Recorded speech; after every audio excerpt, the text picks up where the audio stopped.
In Rome, Aid for the Church in Need presented its Religious Freedom in the World report. This study analyzes the situation of 196 countries from June 2014 through June 2016.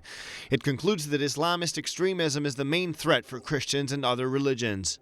It states that over 334 million Christians are persecuted and discriminated because of their religion. Cardinal Piacenza considers the religious liberty is in decline, and he compares the number of modern-day murders with that of ancient Rome.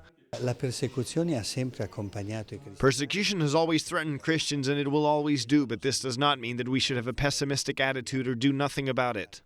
Out of the 196 countries that have been put under the microscope, 38 of them host Christian communities that suffer serious violations. In 23 of them, there is strong religious persecution, and in 15, there is discrimination.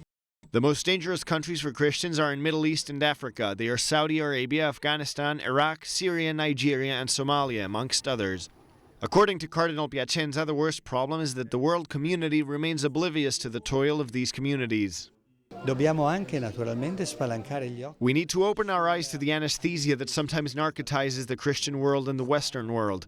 They close their eyes or they look the other way, or even worse, they do not have time to look.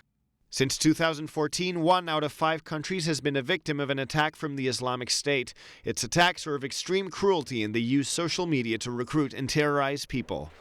This Islamist extremism, which is felt more strongly every day, has caused a rise in the number of refugees. In 2015, 5.8 million people had to flee their homes and they lost everything. The total number of refugees in the world, according to the UN, is 65.3 million.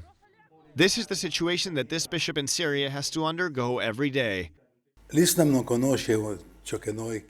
does not know what we take for granted, freedom of conscience. Islam does not know freedom of religion. Islam does not know the presence of Christians. They tolerate them when they pay their tributes. Christians who live under an authoritarian regime, like in China or Turkmenistan, undergo difficult circumstances.